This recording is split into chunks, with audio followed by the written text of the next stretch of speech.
The following is a production of Frank DeFreitas and the Internet Webmuseum of Holography.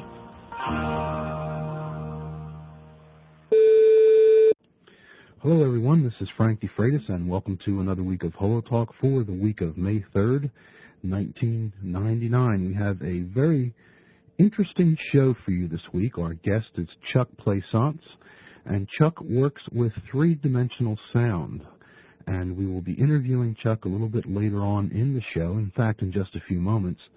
And we also have a number of downloadable sound files that you can download to your machine and listen to right from your real audio player. The reason why you can't listen to them streaming like you're listening to the show, if you're listening to the show streaming and you didn't download it, is that the sound quality is very high on these files. And the streaming rate is 80 kilobits per second, which you would not be able to receive with a standard modem. So download them to your desktop, double-click on them, and your real audio player will start to play. And we have a number of different selections there. We have a piano, and this is a very interesting piano because it's a virtual piano. Someone is not really playing the piano. The piano is recorded three-dimensionally. And it's just sound samples that the person is playing of the piano. So the sounds have been pre-recorded for each one of the keys, and you can sit down and play the actual piano that was recorded. Now we have a freight train, which is a very interesting three-dimensional sound recording. If you have headphones, it works with speakers as well. If you've ever stood by the side of the tracks as a train went by, you'll probably remember exactly what that sounds like, hearing those wheels go over the tracks. It sounds incredible in headphones. And we have a little fireworks display that I think you'll like. It's a very short file. It's those little whistlers that what we used to call bottle rockets going up into the air and exploding. But what's really neat is, especially in the headphones, you hear these go up and they actually explode up in the air. Which is really odd because usually with headphones you hear things left and right. You don't hear things up and down. So to hear fireworks up in the sky is pretty exciting. Also a recording of the Hollywood Bowl Orchestra with a Gershwin medley. And I hope you enjoy all those sound files. I have an announcement first before we get to the interview with Chuck. And that announcement is, I received this from Akira Shirakura. I hope I'm pronouncing that correctly, from Sony in Japan. And if you remember, Alan Rohde was a guest on the show last season talking about a portable holographic portrait recording device, tabletop, that Sony had developed. Well, they're bringing it to the United States. They're bringing it into New York, and it's going to be at the Sony Wonder Technology Lab in New York City. And the address for that is 550 Madison Avenue, which is 56th Street and Madison Avenue in New York. And they will be there able to do your holographic portrait from May 25th, which is a Tuesday, to May 30th, which is a Sunday. And the tentative price for having your holographic portrait done by the little holographic portrait unit is $5. So at the tentative price there. And I believe the size is, yes it is, it's 3 centimeters by 2.2 centimeters. And it says here, Sony Wonder will sell an original card with a small hologram of your own portrait. And the portrait measures 3 centimeters by 2.2 centimeters. So it's a little portrait that you can have done in New York coming up from May 25th to May 30th. Get a chance to see the Sony unit in action. And this is a prototype unit. And that's about all they are saying at this point. There are no plans or any announcements on whether this will be available or not in the future, but it will be here in the United States for that time. I know I'm going to be going into New York to check this out as well. The 35 milliwatt diode test, if you logged on to the page last week and saw the first test shot, I now have a second higher quality test shot up there, and it's the best hologram that's ever been done in this studio. And it was interesting because the light spread on that was to cover a 30 by 40 centimeter plate, which I then just replaced with the 4 by 5 inch plate and object to show how nice a 30 by 40 centimeter hologram would have been. And I'm going to try and get a couple 30 by 40 centimeter plates in here and do those big shots. But I do have a second test shot up there on the site that you may want to go check out. And if you've ever wondered what my studio looks like, I now have a virtual tour, a little virtual tour on the web where you can take a look inside the studio and see the HoloTalk broadcasting area, the area where I make the holograms, the darkroom area, have a little gallery area, and I think you might take a nice little tour there and see what it's like here now in town at my holography studio. So let's move on to the interview with Chuck Plaisance. And Chuck has been recording three-dimensional sounds for many years, and you may even have a couple of his discs in your collection already. I know I was just over a planetarium a few weeks ago, and they were playing a CD, and I picked up the CD when I was talking to the guy that works the equipment, and I looked on the back and it had Chuck's name on it. And I was also going through some CDs of my own, and I had one which is called Zen Garden, which I play in the studio when people are here to take workshops because I have speakers mounted in the ceiling around the studio. And I play quiet background ambient sounds, just to relax, and it helps with the learning process. And I noticed that Chuck's name's on there as well. So you may recognize a few of the things I'm going to read you. And in any case, just to go down a list of what Chuck sent to me, he managed the Synclaver studio for Chris Correll, which was the Michael Jackson tour Bad, and provided backup tour support for Michael Jackson as well with the MJJ Productions.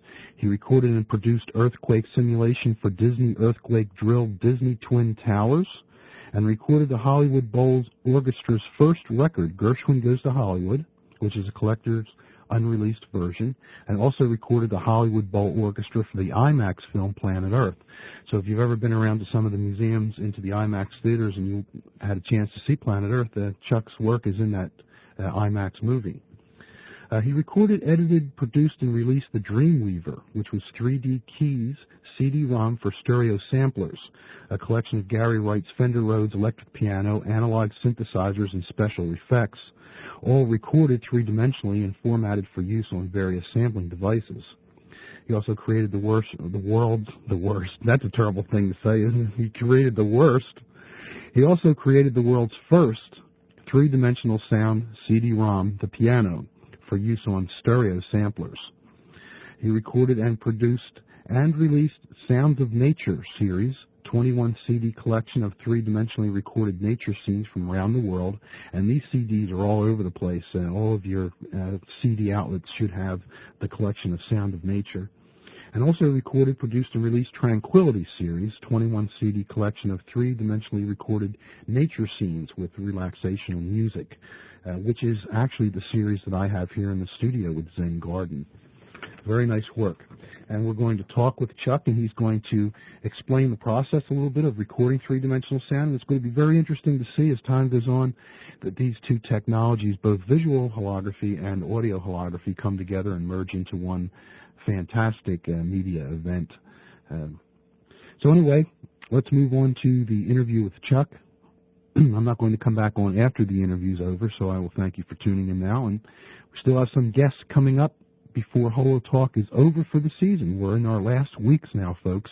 As you know, HoloTalk goes off the air when the summer season starts, so we'll be here till Memorial Day, and then we'll be back right after Labor Day. So when the TV shows go into reruns, HoloTalk goes into reruns, and when the TV shows come back in the fall, HoloTalk comes back in the fall. And in the summertime, we have a lot of different shows that we can replay for you. And because we're involved right now with so many different experiments with these laser pointers and higher power semiconductor lasers, you may find a HoloTalk show on there that's brand new over the summer, which gets some updates now and then. So if anything is breaking news, we certainly will come on in the summer and do a special show just for that.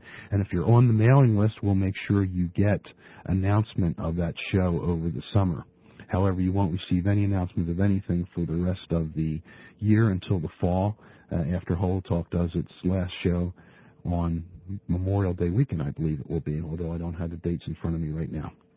Okay, here's a quick message from my studio, and then our interview with Chuck Plaisance.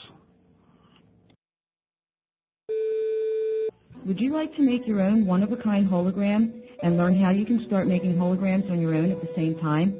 You can do this and much more by attending one of Frank DeFreitas' holography workshops. From beginner to advanced, Frank's got a workshop that's just right for you. From single afternoon, evening, or weekend introductory workshops to Wednesday evening 5-week complete courses. And don't forget his newest workshop, Laser Pointer Holography. Located just off the northeast extension of the Pennsylvania Turnpike and Interstate 78, the studio is a quick, non-stop drive from the New York, Philadelphia, and Baltimore, Washington, D.C. areas. For more information, call the studio's toll-free hotline at 1-800-458-3525 and begin your own journey with holography today. That's 1-800-458-3525 for more information on attending a Frank DeFreitas holography workshop today.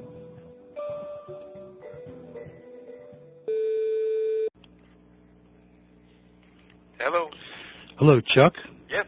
This is Frank DeFreitas. Yes, Frank. How are you? How are you doing? I'm doing fine. Did you receive the CD-ROM? Yes, I did. I was listening to it today. It's very fascinating. And number one, I live in an area of Pennsylvania that was very big with the steel industry, going all the way back through the wars and everything, which it's not so now. But in any case, one of the ways that you had to live here was you had to wait for trains. Right. Everywhere you went, there was trains, and I noticed on your CD that you had a freight train. So naturally, I said, well, I'm going to listen to this. So I popped some headphones on, and I started to listen to it. And it's just like standing there waiting for a train. Sure. And if you've done that day after day after day after day, I mean, it's so burned into your mind, right, and it's just like an exact duplicate. Maybe we could start off the interview by you explaining a little bit about what is it that we're listening to. I know it's stereo, but it's got to be more than that, right? Well, right. It's binaural recording using a three-dimensional head microphone. Mm-hmm. The microphones are actually built into the ears, and it actually has the shape of a human bust, neck, and head. It's about the size of a medium person. Yeah. And what it does, it basically simulates human hearing. I imagine it must have some very high-quality microphones in the ears, right? Right. In this particular one, it has very high-quality Sheps capsules built into it. Mm-hmm.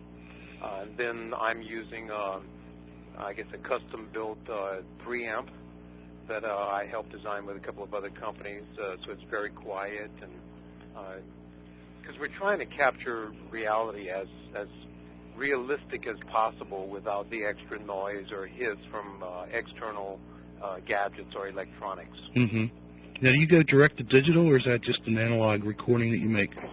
No, this is actually going straight to a little portable Sony D3 Walkman. No kidding. Yeah. Wow, isn't that something? So I walk in with my studio wrapped around my neck, and that's about it. I'm extremely portable. The microphone weighs about 25 pounds. Wow. That's about the heaviest thing, but as far as the little DAT player, it's just a little larger than a cigarette box. The preamp is the same thing, about the same size. Mm-hmm. But just the quality, as you know, if you listen to some of the stuff I sent, the quality is just incredible. Yeah, it is, absolutely. You've got a lot of CDs out there on the shelf, and I bet a lot of the listeners right now probably have one of your CDs, and they don't even realize it. I have one of your CDs, and I didn't realize it until the other day when I was going through. I have something called Zen Garden, yes, and I use that in the background when I run workshops because I have speakers throughout the studio. And your two, I guess they may have been your biggest projects, The Sound of Nature and Tranquility.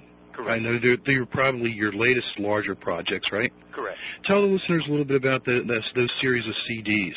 Well, the Sounds of Nature series has 20 CDs in the set, and number 21 is actually a sampler CD, which has 3 minutes of each one of the 20 titles. The Sounds of Nature is only nature sounds. Mm-hmm. And it started out to be my hobby. Between record projects and CD-ROM projects, I would take a month to 3 months, and I would just go out to the middle of the rainforest, and I would bring my recording gear, just kind of as a hobby and building my sound library, because I was very dissatisfied with most of the sound libraries that were available at the time. Mm-hmm. But since I had the equipment, I figured, well, I'll just take it out with me. And over the course of maybe 4 or 5 years, I ended up having a very large, extensive library. And I guess about 2 years ago, an old producer friend of mine contacted me and said, hey, I've got a record company interested in a sound effects library. would you be interested in putting your stuff out? So I thought, well, okay, no problem. You know, it's sitting here in my drawer, and I'm using it for my own stuff, but I figured I would get it out, and we've had great response with it. Maybe 2 weeks after we finished the first 21 CDs, the record label came back to us and said, hey, can we get 21 more, but with music this time? Yeah. So we did the same thing. I went back into my library, got different pieces from the first selections, and we added the work of Suzanne Doucet, who is one of the founders of New Age music in America.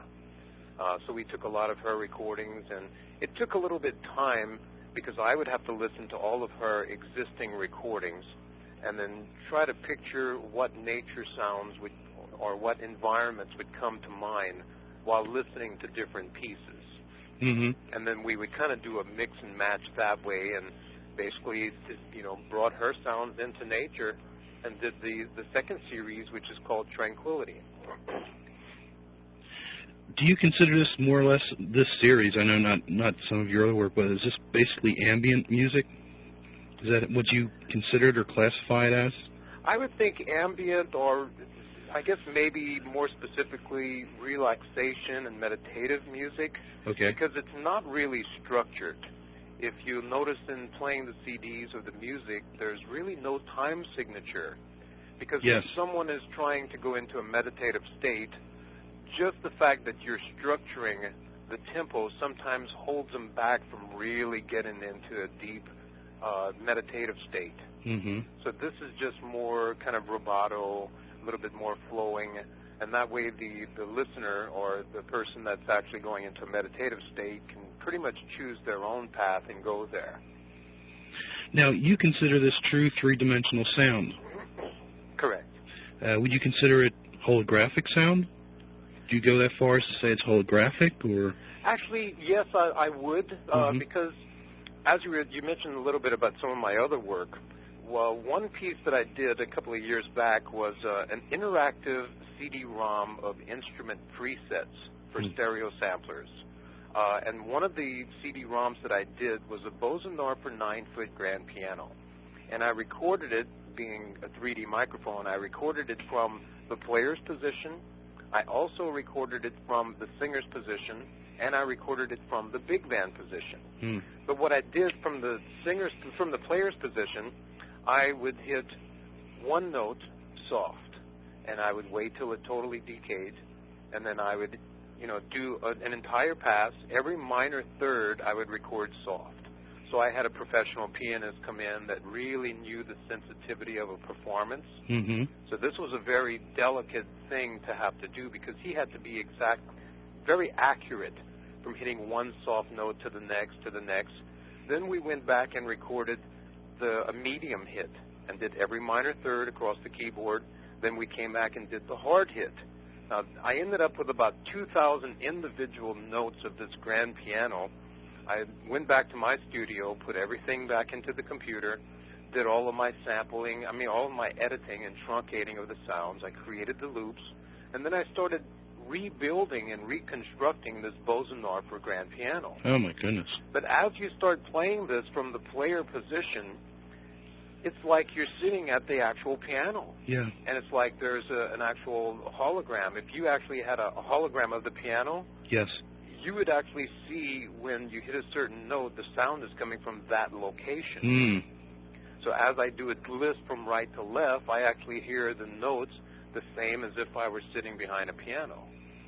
Are you familiar with the Carver sonic holography system? Is that something that... I've heard of it, but I'm not that, in depth as far as the details of it. Yeah. I guess that basically takes a regular recording and adds dimensional information to it, but you're starting right out in that dimensional space and you're capturing that dimensional space as well. And from what I understand, there's a few CDs out there that say it's sonic holography where you have to put headphones on in order to get the effect or be in one exact position and have the speakers placed in an exact position also. Correct. But with yours, you can actually move around within the sound field. Correct. Yeah. It's actually a little better if you're not in the sweet spot. Mm-hmm. Because it just adds a little bit more of that distance and the depth and As far as being confined to headphones, most of the binaural microphones in the past were designed primarily for headphone playback first. Mm-hmm. And actually on speaker playback, as you said, if you were sitting in the sweet spot, which is directly in the middle of the speakers, it was great.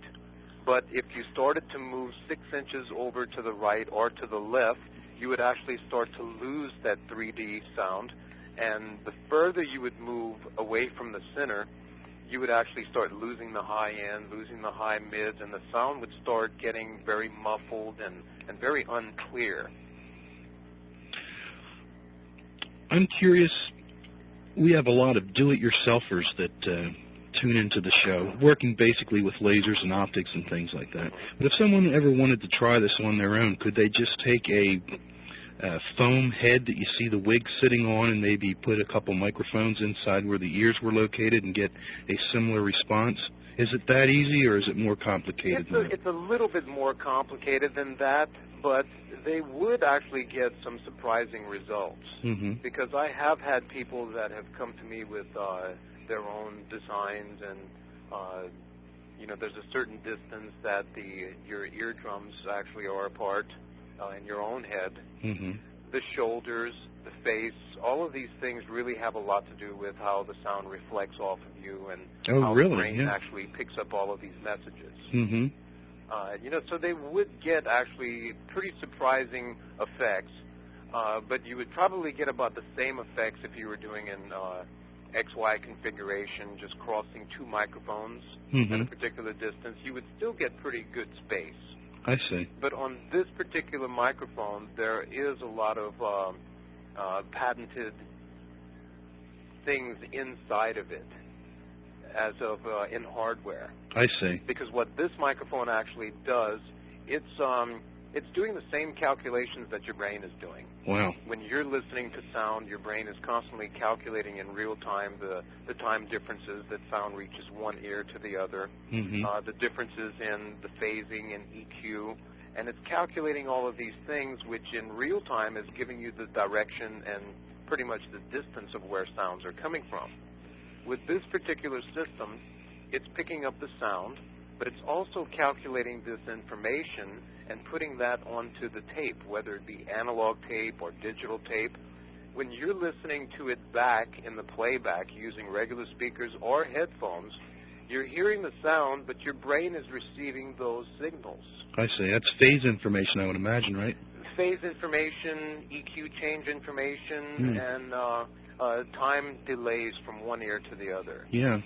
And so your brain is actually interacting with the sound that you're sitting here listening to, and your brain is basically dumbing in the rest of the information, which says that sound is 5 feet above my head, and it's going up.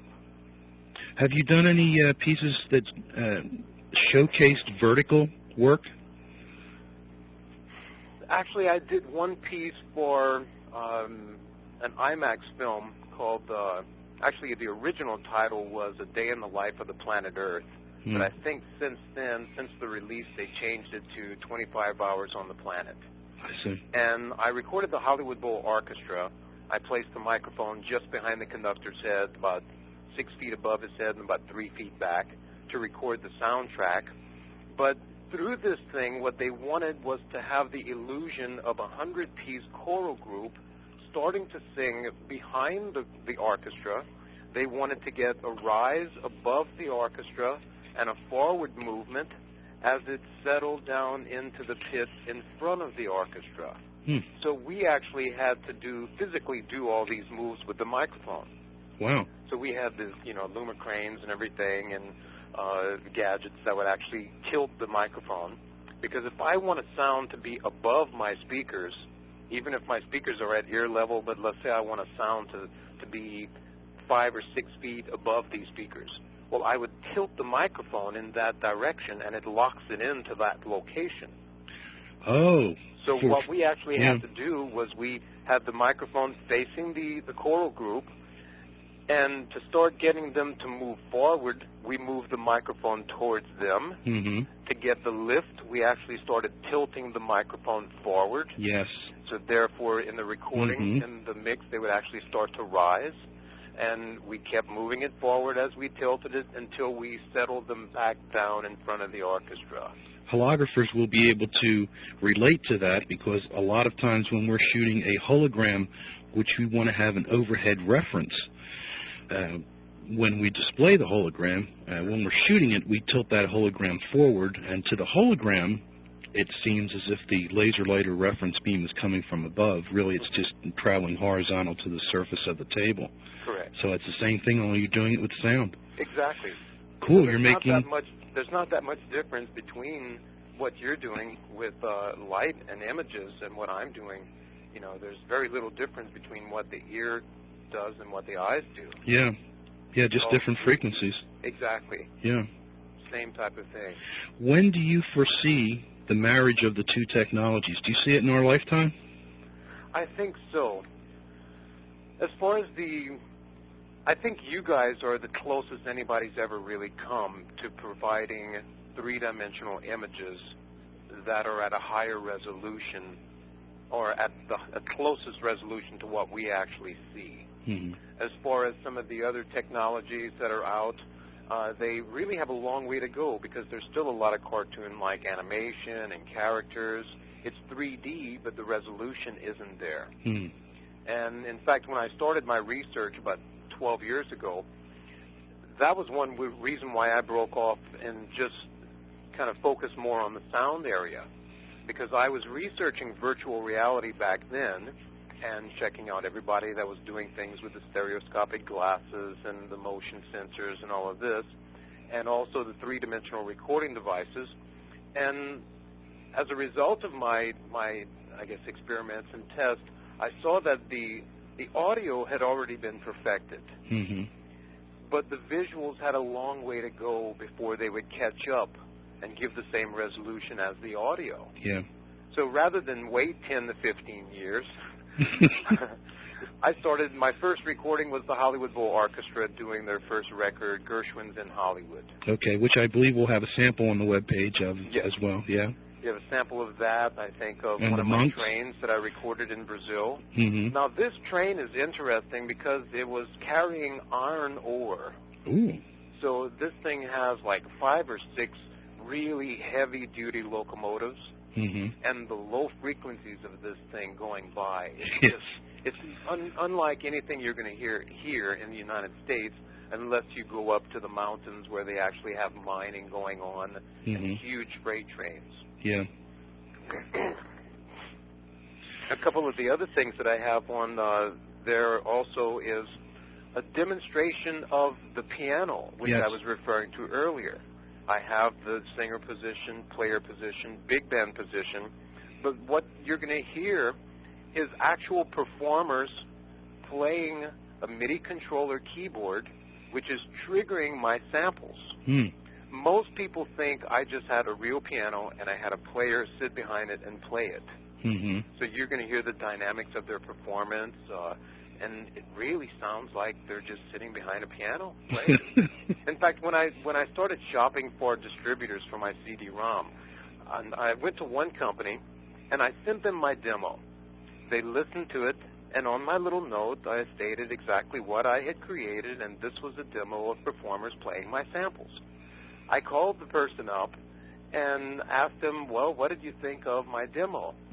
And he was offended, and right away he lashed out at me and said, just what are you trying to pull? Mm. I said, what do you mean, what am I trying to pull? He said, well, this is obviously a recording of someone playing a real grand piano. Mm. This is not samples. And this guy is the expert in samples. Wow. So it happens. It happens, sure, but I fooled one of the experts, which yeah. is the great thing. So I said, look, come over to my studio and I'll let you play it. If you don't believe what I'm telling you it is, come to my studio. He came to my studio. He was playing it. He still didn't believe it. He kept turning down the volume on the sampler to make sure I didn't have a hidden recording somewhere. And it was just unbelievable. So his first response after that was, what's our next step? Yeah. Why don't you let the listeners know where they can locate your materials now? Do you have a company which is Environmental Sound Productions? Correct. Do you have a website up yet? Right now, I have a link with only New Age music, only because of the nature sounds that I did with her and the Tranquility series. But as far as having my own personal website with all of my products, I've just been too extremely busy traveling to even put one together. Yeah. But now I'm at the stage where it's time to get my webpage up and get all of my material up there so that I can, start getting more people involved with this technology. Where can people go to purchase your work? I guess on the website you're going to list some of the information that I was giving, which has my email address and my company information. They can contact me directly. Okay. And I can let them know of all the stuff I have, which they'll have demos on your website. Yes. For that. And anything they're interested in, if someone's interested in actually licensing some of my material, nature sounds, for their own musical records, they can contact me also, and we can work out some licensing deals. As it is now, when someone purchases my CD, it's for home use only, which is just like any other musical record. Oh, I you see. Can't buy someone's CD and start remanufacturing it and selling it. I've heard it recently in a planetarium. I wonder if that's on the up and up or what. Well, actually, it is, because my stuff is all registered through ASCAP and BMI, and there are certain standards that they have to go through. Well, most of them are on the up and up. Yeah. I'm sure, here and there it will slip by that someone's using it for performances, but in my viewpoint, it's kind of free promotion in a sense. Yeah. People are still hearing my sounds, and if someone says, "Hey, where'd that come from? What is that?" And they look at it and see my name on it. Yeah. And, it's just, to me, I have to turn loose a little bit here and there to get more people involved. Yeah. Yeah. Plus, exactly. I'm also a strong believer in karma. It Yes. has its way of working its own little magic here and there. Yes, how true. Are you familiar with any work from Brian Eno? Yes. I used to listen to a number of his earlier ambient music, like Music for Airports and some of the earlier discs. Do you remember any of those? Yes, I do. Kind of vaguely. It's been quite a while. Yeah, it's been a while. I'm trying to figure out how long ago that was. I don't know if that was probably in the late 70s or I'm pretty sure it was. early 80s or something like that. Right, but he was doing a lot of pretty cutting-edge things as far as in his recording, and getting a lot of spatialness out of his sounds, using a lot of traditional techniques. Yeah. Because even just with a regular mixing console with regular sounds, there is a certain degree of movement that one can get by simulating what the brain would actually be doing. Which would be, in phasing and with EQ and, things like that, time distances. Right now, most people are trying to simulate depth by using volume and EQ change a little bit, because naturally, like the Doppler effect of a helicopter going by, you hear the frequencies change. In most regular traditional recordings, you don't really get the realism of that. Yeah. It just sounds small and then it gets bigger. But if someone really plays with the EQ and does some little experimenting here and there, you can get a certain degree of movement. Yeah, George Martin did a really nice job back in the 60s on some of his little sound clips that he would add to the Beatles recordings. Sure. Wonderful job, considering the state of the technology back then. Well, exactly. Around the time of Sgt. Pepper and whatnot. Well, most of those records, weren't they done on like a regular 4-track? Yeah, it was 4-track, EMI Studios in London, yeah. Yeah, they did just some incredible stuff, but that was also when the performance was required. Yeah. You had to be a musician, and you had to know your stuff. And since then, the way technology has changed, it's been great in a lot of areas, but it's really kind of downgraded the quality and the standards of some musicians with the attitude of, well, we'll fix it in the mix. You don't have to be great. Yeah, yeah. If you sing wrong, we'll put you in the synclavier and pitch your notes up, so don't worry about it. Just give us 4 takes. Whereas with my technology, I don't do anything in the mix. I demand that the performance be there. Yeah. Because, like with the Hollywood Bowl Orchestra, when I hit stop, my record's done. Yes. Because if I take a binaural recording and then I start messing with the EQ and messing with the phasing and doing different things like that, I'm really going to downgrade the quality. Yes, and the effect. Yeah. Exactly. And if I run it through a reverb unit or, so I stay away from all of that. I try to just stick with a natural sound, capturing the natural magic of a performance. Well, Chuck, I want to thank you so much for coming on the show for the HoloTalk listeners, and I'm sure they're going to find this whole topic fascinating, and we're all looking forward to the time when these two technologies are finally brought together and we have true three-dimensional full media. Well, we should try a little experiment sometime. Sure. You've got the visuals, I've got the audio. Let's do a little waterfall hologram that sits in someone's living room and has the actual sounds of a real waterfall or something. Well, wouldn't that be something? Yeah, it would be great. Definitely a nice, relaxing piece. Because I have little waterfalls all over in my living room and my orchids and everything, and it's just very peaceful and relaxing. But to have the visuals of that would be great. So you grow orchids? Yes, I do. Yeah, I was thinking of getting involved with that. They're wonderful. From what I understand, that's not as hard as it seems, is it? It's not really. If you understand what they need. Yeah. There's certain amounts of light and, certain foods that you have to give them at certain times. But on my last trip to Hawaii, I was there recording Mount Kilauea volcano. Wow. I was recording dolphins in the water and all of the waterfalls of the Big Island. I brought back quite a few orchids from there. And it was very interesting. Well, listen, I know we're kind of reaching the end here. Okay. So I appreciate everything. Sure. And if your listeners have any questions, they can easily contact me with the information provided on your site. Okay, and I hope you don't get any nutcases emails, because you know how emails can get. Oh, sure, I know that, but I'm not too worried about it. I just had a nutcase earlier tonight, so I'm still getting over that one. Oh, really? Yeah. Well, I get them. I get so many visitors at the website, and, it's just the law of percentages. Mm-hmm. I've had people write to me and tell me what I do is the work of the devil, and it's just, hello.